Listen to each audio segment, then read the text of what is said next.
A Democratic state representative recently published a video directly threatening Trump supporters and calling on soldiers to, quote, make them pay, saying that these soldiers know how to do it. Now, she didn't go as far as to direct a specific act, but I think we understand what this is. It's a threat, and likely a threat of violence. It's the only way I can really interpret it. But of course, it is vague enough to where it didn't get her banned on social media as far as I can tell. This is another escalation in the ongoing conflict between the warring tribes in this country. And in my opinion, another sign that we are headed towards some kind of major conflict. Call it a civil war, call it what you will. Now, a lot of people have told me, Tim, there will never be a civil war. Bill Maher put out a segment where he said the Mason-Dixon line would go through Nana's living room. It can't happen. There's no dividing line between states. Not that I think you need a dividing line between states for there to be a civil war, but hey, have y'all been paying attention to the fact that Texas is trying to sue several other states in this federal election? And now I believe 5 or so other states have expressed their intent to join the lawsuit, although it may be more than that. We actually have about 5 states that have straight up said, we are going to throw our full weight behind this. It doesn't mean it will happen. It does mean that we are getting closer and closer to whatever it is you want to call it. When a Democrat elected official says, make them pay. When a Trump lawyer says Chris Krebs, a cybersecurity official, should be drawn out and shot. Don't you realize where we're headed? Now, recently, YouTube announced this policy change where they're going to delete videos, ban videos, if you claim that Trump lost the election due to widespread voter fraud or error. That is going to purge many large right-wing channels with massive followings. The CEO of Axios, a news organization, said that the two Americas are going to decouple. And that's it. I think we're starting to see it. When YouTube comes out and says, for 4 years, you can scream that our elections were stolen because of Russia, that they hacked the election, they changed the rules, or whatever. They flipped votes. That's fine. But now Trump supporters have a complaint and they say, shut your mouth. When you see calls for direct violence, you start to realize that things are getting spicy, to say the least. Now, when we see a handful of states starting to line up in a lawsuit against other states, you can see that the red and blue states are preparing for some kind of legal fight. But recently, the Arizona GOP, Republican Party Twitter account, retweeted a tweet that was asking people if they were ready to die in this fight. And now the media is running with it. Are you ready to give up your life for Donald Trump? That's how extreme things have gotten. And let me just put out a warning to everybody who thinks they're going to enjoy this. They want something like this to happen. You will not enjoy it. I certainly think many on the right understand the severity of what this means when people say these things. But I also think that people on the left, many of them, don't realize they're not going to be able to handle this. I think the right would be more equipped to handle this. But take a look at how the lines of communication are being severed. It's the right that is suffering the most in terms of censorship. Now, this woman, this Democratic lawmaker who issued this statement to make them pay, she didn't just randomly say it. She said it because she says she received an email and I believe voicemails threatening her directly, saying that her time would come. There have been threats that these politicians would hang in the gallows. And so it's a tit for tat at this point. It's going back and forth. I don't know what you believe or what you want to believe. You're entitled to believe it. But I can tell you none of it matters as to who's right or wrong. Now, certainly you might think your side is right, and that's why, it matters to you, and that's fine. What matters is that both sides think they're right, and both sides are gearing up for a fight in some capacity.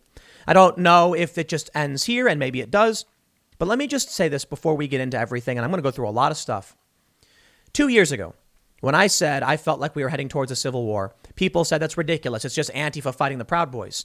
Okay, now we're at the point where several states are lining up in lawsuits against other states. Calls for violence have escalated to an extreme degree. Can you now say that we're dangerously close to whatever that might be? I'm not saying it's guaranteed to happen. I'm just saying we're closer than we were 2 years ago, at the very least. I predicted that, I guess. Well, let me do this. We have a lot going on. Autonomous zones. We've got the states lining up against other states. We've got calls for martial law. Let's read what this Michigan Democratic lawmaker said and why.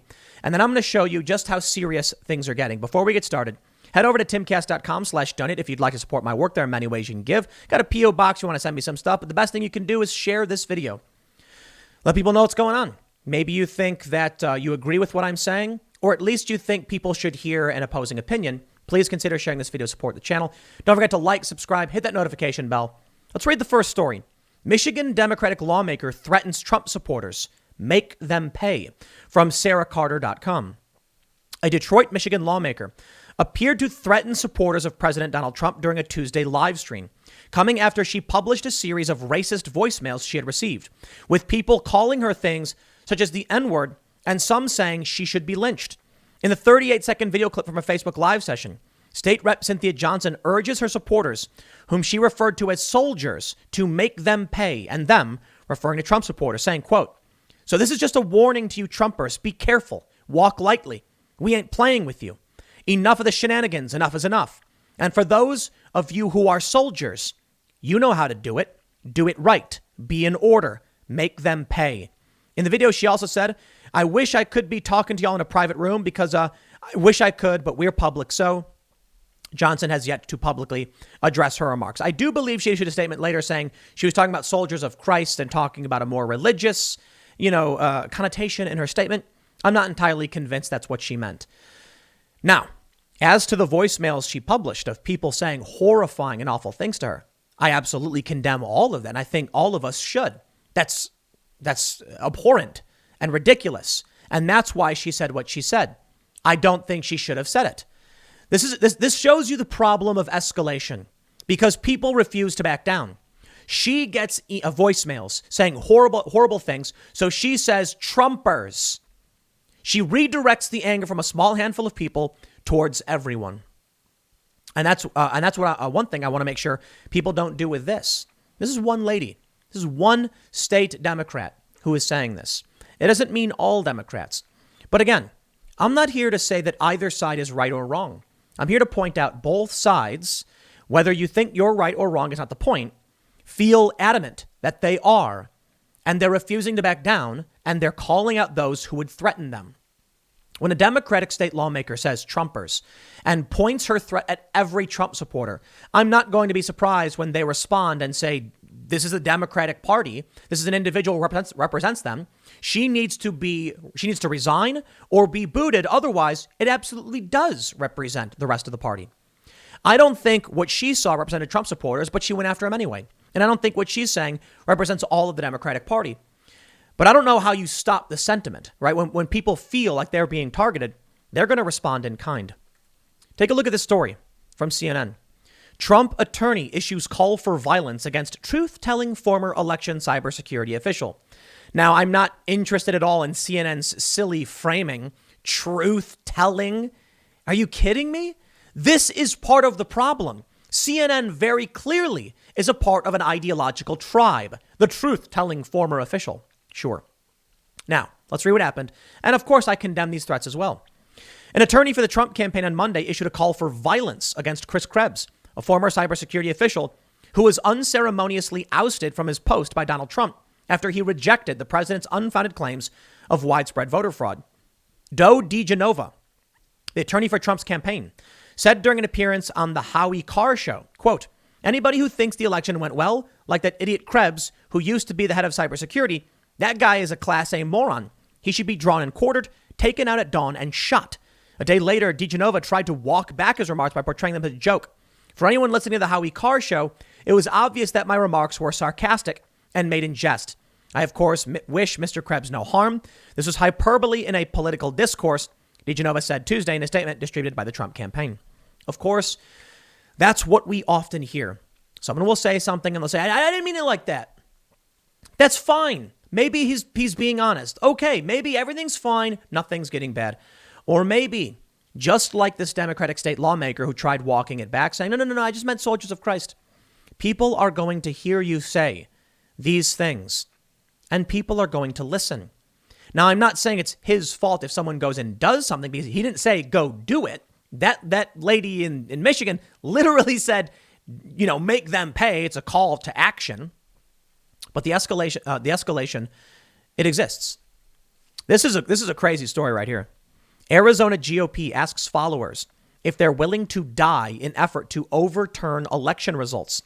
AZ Central reports the party's official Twitter account on Monday night shared a post from Ali Alexander, an activist with an organization called Stop the Steal that has protested election results. Quote, "I am willing to give my life for this fight," Alexander wrote. When sharing his comment, the GOP asked followers, "Are you?" The party then posted a clip from the movie Rambo, highlighting the quote, "This is what we do, who we are. Live for nothing or die for something." A handful of users replied they were indeed willing to give their lives to the cause. But the majority of respondents, which included voters, lawmakers, and pundits, decried the post as the latest escalation in violent rhetoric this campaign season. It's not something that only I'm noticing. And I'm pointing it out not because I want it to happen, quite the opposite. I want people to chill out and stop saying these things. Don't blanket every Trump supporter because you got a few bad voicemails that were ridiculous and disgusting. And don't blanket every Democrat because one Democrat lady said something insane and stupid. I don't think it matters. I think people are going to say, you don't understand. This is an existential threat. I understand. I do. I think, in my personal opinion, Joe Biden is compromised. They said that Donald Trump was compromised by Russia for a long time, but we didn't have the Hunter Biden emails, the Hunter Biden report, and a former associate saying this is happening. And yes, he's compromised. That's how extreme things have gotten. Now, that's just my opinion, and I'm not entirely sure exactly what that means for Joe Biden. But I do know that people have already started saying this. Reuters reported Trump supporters said they're ready for action. They've got weapons, and those guns are getting polished and ready to go, lubricated and stuff. We've heard that people are willing to take up arms to defend Donald Trump. And now we see the bias, the extreme bias. So, look, I had a conversation with someone at Google. I was following up on what was going on and asking for, what's happening, clarify these things for me. Doing journalism, I tweeted about it. And, I told them, listen, I don't know why YouTube is saying that Trump supporters aren't allowed to talk about widespread fraud and this or that. But I'll tell you the one thing it's going to do is it's going to inflame tensions and make everyone go nuts. Because for years, the left has said Russia stole the election. They interfered. They even flipped votes. YouTube does nothing. Now they're saying Trump supporters better not say it. Well, these people are getting fed up with not being heard and being suppressed and oppressed. And yes, they are.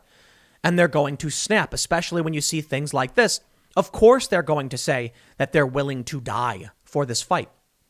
One person said recently in a chat on my other podcast, the IRL podcast, they said that they refuse to allow a president who is compromised by China to be in office. Well, the left said that Trump was compromised by Russia, but the left didn't really do anything other than, I guess, riot and cause legal problems. It's entirely possible Republicans do the same thing. It's entirely possible that this doesn't go anywhere. But let me tell you how I feel, okay? You want to know how I feel? I've been talking about the possibility of civil war for a long time. Why? Because The Atlantic, I think it was The Atlantic, or it was New Yorker, I mix them up, ran a story that said the probability of a civil war in this country in the next 10 years was 35%. It was because they asked a bunch of national security experts and international security researchers, and they published the story. Maybe they're wrong, but I saw that and I was like, wow. With the fighting between, the factions in the streets, now we've got the Trump supporter who was stalked and killed in Portland, and the other guy in Denver got shot in the face. It seems like the violence is absolutely there. They're setting up a new autonomous zone in Portland. It seems like the potential for clashes and violence, it's coming. Especially as the government issues these draconian lockdowns, and then the police are losing support from even conservatives. It feels like it's all coming. Then I saw the latest. Calls for martial law and U.S. military oversight of new presidential election draws criticism. You want to tell me that it's absurd to think a civil war is possible? I'll agree with you. Normalcy bias, optimism bias, it can't happen here, right? But I can't deny what's literally happening. So when I talked about this years ago and people said, you're dumb, stop talking about it, or all these lefties posted memes saying I was stupid for talking about it, it's only escalated in that direction to a more extreme degree. We have these lockdowns. Resistance Democrats, mainstream moderate corporate Dems, whatever you want to call them, they call, I guess, default liberal. They don't really know a whole lot about news, but they love Joe Biden. They hate Trump. Supporting lockdowns, supporting violations of our constitutional rights. And that's going to lead to a lot of people saying no to the government. You have the far left going around rioting and smashing things and destroying small businesses at a time when people are already under extreme duress and the violence is escalating. Now we have calls for martial law. Come on. What do you think would happen if Trump actually did that? Now, he probably won't. That's my normalcy bias, optimism bias. It can't happen here, right? Well, the other things weren't supposed to happen here either, and they did. Okay? A mass lockdown of our economy is not supposed to happen here, and then it did. I remember that day when I'm watching the news and Trump comes out and says we're banning travel to Europe, and I was like, wow. Never expected anything like that in my lifetime. It can't happen here, they said. And the pandemic happened. It's been 100 years. Well, we've seen other things like that, in terms of restrictions. But we've all just grown complacent thinking it can't happen. Now, there are legitimate calls for military oversight and light martial law by prominent individuals. Notably, Michael Flynn published a tweet linking to this group who said Trump should declare martial law just like Abraham Lincoln did. And you say it can't happen here. I say to you, it can happen here. As much as I don't want to believe it would or could, it can. I don't know the probability that it will, but people are literally calling for it right now. From the American Prospect, prosecuting Trump is the only way to heal the nation. Letting him off the hook for multiple crimes would reinforce Trump's own contempt for the rule of law. Amazing. Remember when Trump was had his crowd chanting, "Lock her up," in reference to Hillary Clinton? And on the debate stage, he said, "You'd be in jail," to her when mentioning, if he was president. He said, "Well, you'd be in jail." The media and the left screamed, saying, "We can't talk about jailing our political rivals. This is crazy." Now they're saying, we have to jail Donald Trump. It's the only way to heal the nation. What do you think would happen if Donald Trump, on January 21st, normal guy, gets arrested?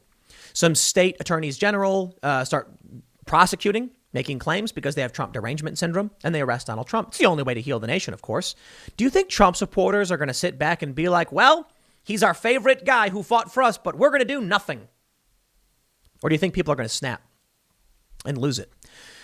Yeah, I think if they arrested Trump, it would be an instant civil war. I think if Trump declared martial law, it'd be an instant civil war. And quite honestly, I'm not too confident about what happens on the 14th, the 6th, and the 20th, because I know that there are people who are snapping like crazy. I mean, I tell you, the stuff that's happening in this country is freaking out a lot of people.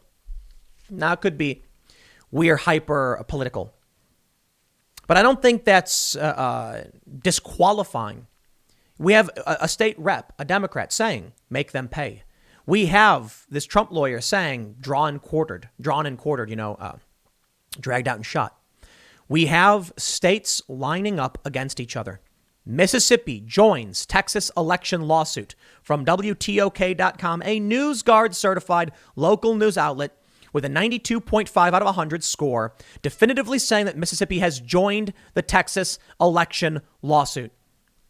The state of Mississippi has joined a lawsuit filed by Texas against several other states on the grounds those states made unconstitutional changes to 2020 election laws.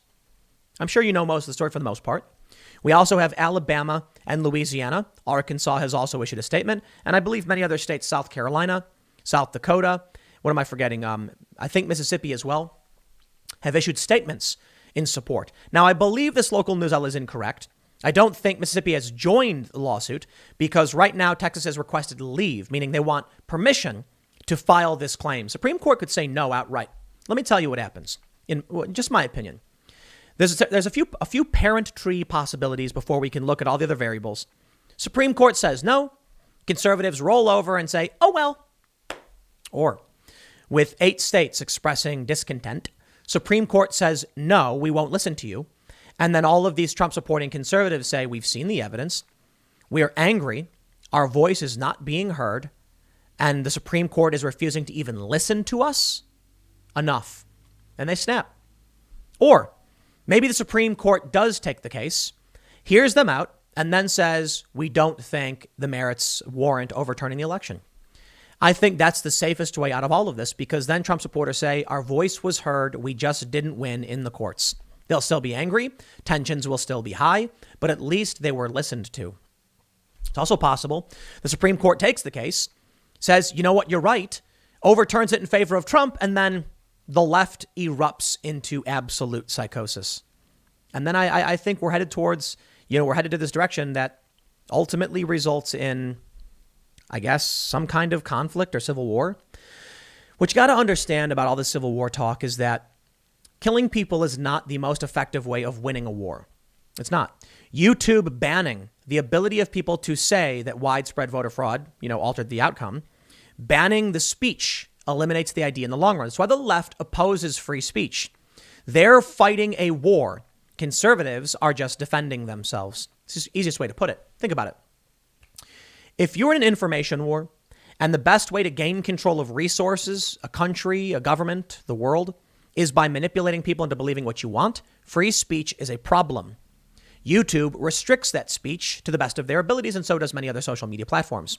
Conservatives say everybody has a right to speak. Free speech must be defended. And then they allow the left to say crazy things about Russiagate. The left, on the other hand, says crazy things about Russia and Trump, but then calls for conservatives to shut up and to be banned. And it works, for the most part. There are many leftists who get banned as well, and there are many conservatives who don't get banned, but most of the censorship is on the side, it's targeting the conservatives and the right. If you're in an information war and the big tech companies control what is allowed to be said, then you've already lost for the most part. YouTube wants to excise any and all ideas that oppose the establishment machine.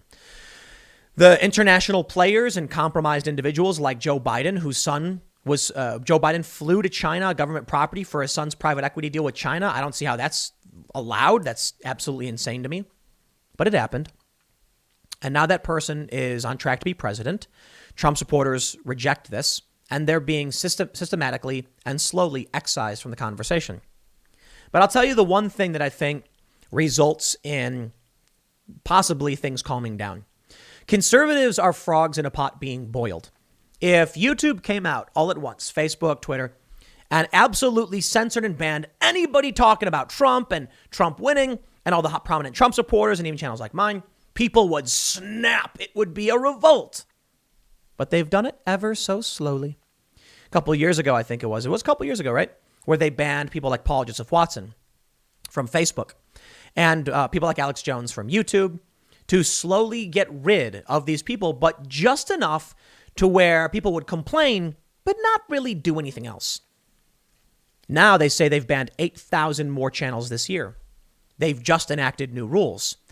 The conservatives are the frogs in the pot slowly being brought to a boil who aren't going to do anything because it's slow enough. What they're doing is they'll make a change. Conservatives get angry, but then slowly calm down. Make a change. Conservatives get angry and then slowly calm down. They keep doing it.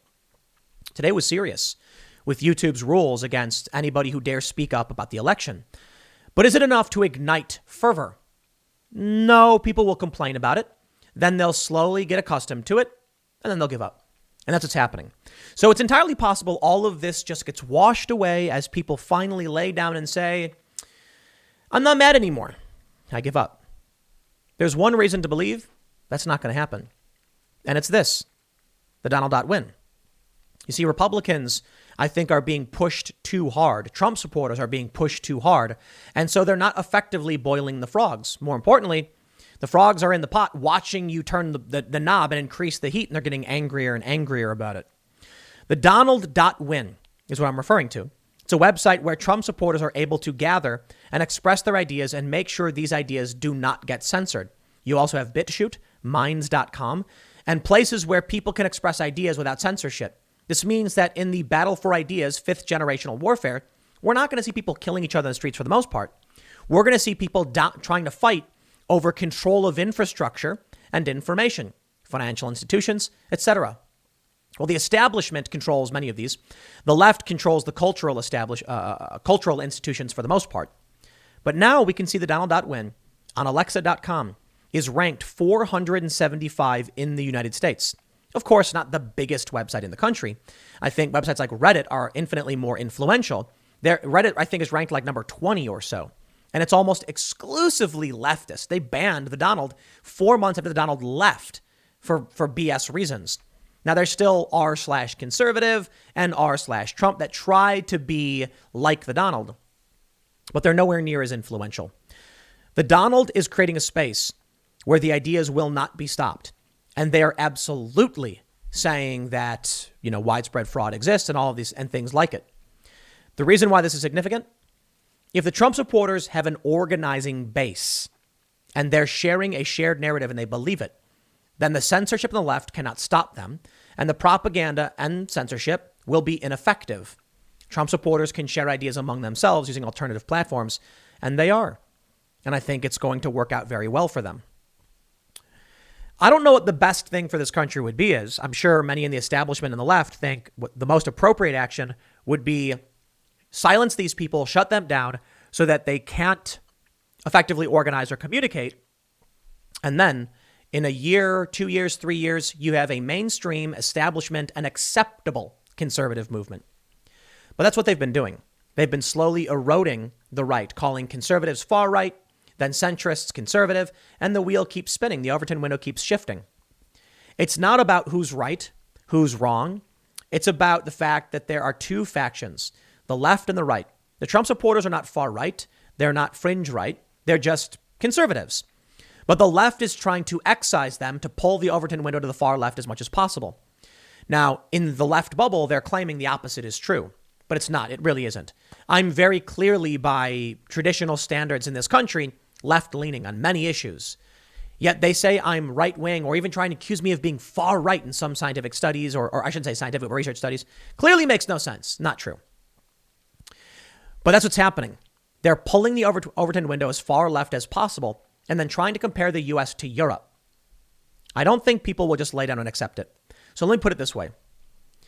Trump supporters have their areas to organize, and that's the most important thing, communication and organizational power. It's substantially weaker than the left. States have started to line up against each other.